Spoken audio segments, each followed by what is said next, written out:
Yo! Oh. Hi. Hello. Corny. It's kind of raining right now, so there's that. Welcome to my YouTube channel. I'm Entertainment Feen, also known as E-Feen. Basically, I created a YouTube channel because I wanted to talk about literally anything I wanted. So this channel will be about basically anything that falls in the entertainment category. It could be TV shows, videos, games, anything, honestly. Also, another important reason why I created this channel is so I can make money for my mommy. But now that you know that, I'm not gonna tell you to like and subscribe yet. Anyways, all that aside, it's my first video. Hope you enjoy. Peace. Childhood books. We all love them. We all had them. And some got bad movie adaptations. But today, I want to focus on some of my favorite childhood books and tell you guys a little bit of what made up my childhood.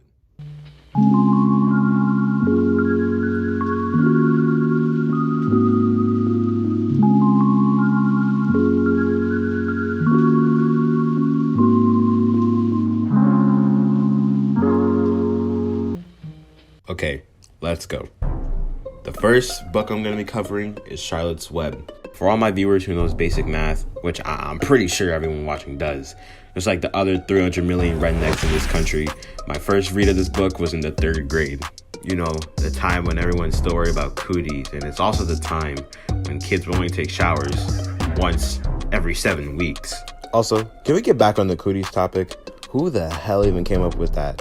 It was probably some kid that had a bad experience with a girl at school, and he was like, you know what? Everyone shall know pain. And he started to tell all his little friends about this virus that was worse than the Ebola spread in Africa. The only people with the XX chromosome had.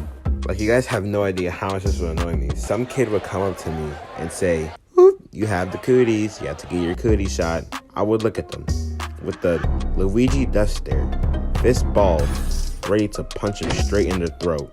But of course I never did. I was always the good kid, the teacher's pet of the class. So I couldn't ruin that reputation.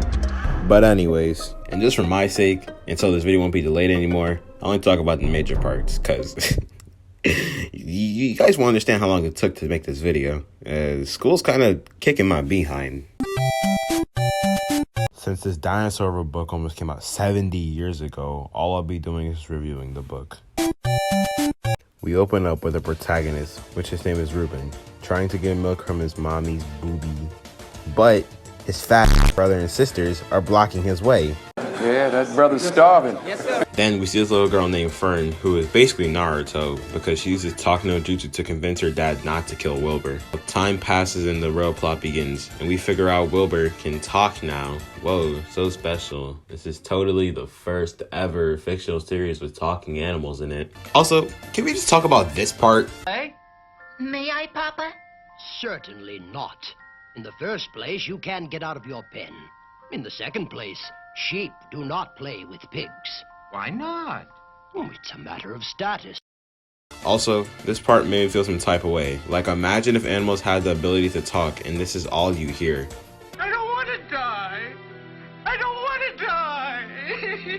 die. Like, honestly, you would have to be the twin of this man to still eat meat. After this, we meet a little spider named, well, guess who? Charlotte. Charlotte's whole role in this story was to simply save Wilbur's life and play Mother Goose. Speaking of goose, the goose lays her eggs and the baby geese are born, and Wilbur becomes friends with one of the geese. And honestly, this relationship is pretty wholesome. Bring the tail to me, damn alright. After that, to show the people that Wilbur is a special pig, Charlotte makes a web with the words, some pig. Then, Wilbur gets some clout, but most importantly, it didn't go to his head. Which, let's be honest, is very impressive in 2021. That web then gets broken and Charlotte makes another web with the word terrific. And after that, Charlotte makes another web with the word radiant. I'm pretty sure at this point you can see why it's named Charlotte's Web. They then go to this fair and Fern just hits the dash on Wilbur just for some ginger kid. Oh yeah, by the way, Wilbur was sent away earlier in the book. That's besides the point though. In the end, Charlotte makes an egg sack and her final word to Wilbur is humble. Then the rat Templeton, which I wish I could have talked about him more because honestly, he's the GOAT and He's honestly a rat. Literally. Templeton then takes Charlotte's eggs and they go back to the barn. And Charlotte peacefully dies. Part of life's eternal ride. Now that I look back, as a kid, this was my first taste of a true friendship. Because, like I said earlier, it's 2021, nobody's your real friend. And Charlotte's death really made me feel some type of way, though. I went home that day and I was like, dang, Charlotte really died. Huh. And then I probably went to go play some Minecraft or watch some Dan Team or something, I don't know. I was going to let something like that ruin my day. Like I said, I was like 8 years old. Anyways, my rating. If I were to give this HN book a rating, I would give it a solid 8 out of 10. Okay, next book. You are now the amazing Captain Underpants! Tra-la-la! Okay, this one I was kind of forced to read because I quote-unquote wasn't reading enough books, even though I would get manga every day from the library, specifically Pandora Hearts. That's going to be important later on in the video, by the way. But here we go. Captain Underpants. To all the fart jokes and, this. Your anus! I know! Known as a gas giant. This book was peak comedy for anyone 10 and under. But of course, nowadays, kids will never be able to experience this masterpiece because they be getting iPhone 12s at the womb. Well, I at least thought this series was a masterpiece. Like, just look at the title of this book. Captain Underpants and the Big Bad Battle of the Bionic Booger Boy. Booger. But wait. Get this. Let me show you another one. Captain Underpants and the Wrath of the Wicked Wedgie Woman. Like, bro. How can a book with this title sell over 50 million copies? Anyways, on to the plot. At first we see these two kids named George and Harold. Okay, whatever I said about Charlotte's Web and friendship, scratch that. This is true friendship. Like, just look how inseparable they are.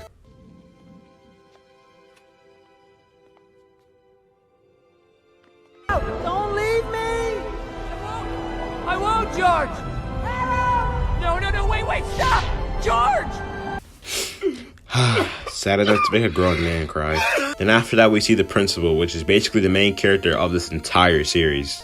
When the principal isn't Captain Underpants, he basically acts like that one teacher that we all know. Yeah, you know what teacher I'm talking about. The one that's like to murder all the vibes. Like, if you don't get your Donald Trump looking at toupee out of here. Anyways, fast forward to the main plot. The kids plan to hypnotize the principal, turning him into Captain Underpants. Yeah. And this was the beginning of something great. Captain Underpants was honestly my favorite superhero of all time. Well, that was until I got introduced to the MCU, which is far superior. But I adored the take on this entire franchise. Rereading through a good chunk of it honestly had a grin on my face. I felt like a kid again, and this also flushed back, no pun intended, many memories of me going to school and showing my friends my Captain Underpants book and letting them borrow it. But of course I was petty and took something of theirs and exchanged something of mine. I mean, like, can you blame me? Even though they are my friends and I do trust them, but you can never be too safe. Ever since I lost the love of my life, I kind of have trust issues. Honestly, shout out to my auntie for getting me these books. Without her, I would have never had this experience. Up to this point, this was the most enjoyable book I ever read until another certain book had took my attention. 7th grader. That sounds a lot better than 6th grader. Diary of a Wimpy Kid, in fact, was so popular from where I was from. Everyone, and I mean everyone, had a book. Kids would read it during lunch, during class, in the middle of a bathroom taking a dump. Hell, this book was so popular, kids kept reading it during the middle of class so much that my teacher had to ban the book for a week. And that didn't even stop kids from reading it. My teacher was finessing kids' books left and right and left. This lady could have started a whole playground business. Psst, hey kid, come here. Yes, Miss Johnson? Hey, chill. Don't we use my real name out here? Anyways, hey, I got that Diary of a Wimpy Kid book you wanted. What you want? Hurry up. I got that Dog Days. I got that Roderick Rules. What you want? Hurry up. I'll take Roger Gurl's, please. I hear her. Wait. You got the money, right? Oh, yeah, here's my lunch money from earlier. I see you later. I'm a fault with. Okay. All jokes aside, let me tell you guys a story right quick. So my elementary school did this thing where teachers could take students to the public library, which wasn't even that far. It was like 2 blocks down. But they only did this on Friday, and I also believe they only did this for the 5th graders as well. So one Friday, right, it was my class's turn to go to the library, because throughout the day, we did this little rotation thing between the classes. So we get to the library, and I explore around. And then I find the manga section. I then pick up a manga called Pandora Hearts. Told you it was gonna be important later on in the video. I turn around behind me and I see my classmates just rushing to the librarian with one particular series in their hand, which being obviously Diary of a Wimpy Kid. So little old 5th grade entertainment fiend walks over and I say to one of the kids, "What book you got there?" And he looks at me and goes, "Bro, this is Diary of a Wimpy Kid. You gotta read it." So he gives it to me and I flipped through like a few pages and I was like, "Bro, this looks like garbage. Like this is straight dirt. Is this a journal or a book?" The kid tells me, "Bro, you're living under a rock." And then I say, "Whatever." And that was it for that. Come next Friday, we go to the library and I get volumes 2 and 3 of Pandora Hearts. Blah, blah, blah. We get back to the school and everyone in my class had this book. So my little 5th grader insecurities start to kick in. Oh my gosh, I'm not cool enough to be in here. And I started to ask some of my friends if I could borrow their book. And I would have asked one of the girls, but I was kind of a shy boy back then.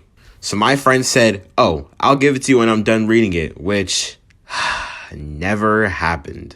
So my main mission next Friday was to get a Diary of a Wimpy Kid book. Bow. Next Friday comes. We walk to the library and I return my book. I go to where the books are at and they weren't there. Okay, pause. Rewind, play. Remember when I said the classes rotated throughout the day? Yeah. When it was our turn to go to the library, everybody else had already went. You, the viewer, might be saying, "Oh, why didn't you just wait until your classmates returned the book and then take it?" You see, it wasn't that simple. No, these fiends never returned the book and finessed it for themselves. This process repeated for 2 more weeks. At this point, I wanted to give up. I'm sad. I'm depressed.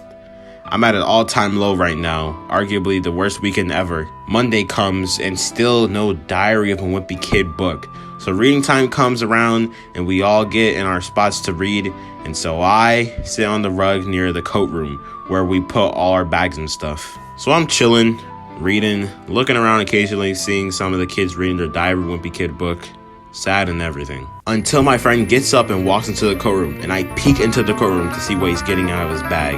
And this dude pulls out 2 Diary of a Wimpy Kid books. And before this man can even step out the courtroom for a second, I grab his foot and I ask him, "Yo, can I borrow one of those books?" And he said, "Yeah, sure." So I'm hyped because I finally get to experience this series at first hand. My friend had 2 of them, which was The Ugly Truth and Roger Rules. He hands me Roger Rules and I open up the book and bro, I never in my life speedless through any book like that, ever. My little 10-year-old mind was eating that piece of media up like if I was a starving kid in Africa. I was addicted. I needed more Diary of a Wimpy Kid. It was like crack cocaine. Don't do drugs, kids. Crack is whack. Then comes the book fair. And guess what book I got? Yup, Diary of a Wimpy Kid. This time, I had got the first book and another one I can't remember. And just like the last one, my eyes violated every page and drawing this book had to offer. But sadly, this is when my Diary of a Wimpy Kid sugar rush stopped and the hype died down and everything was at peace once more. Until...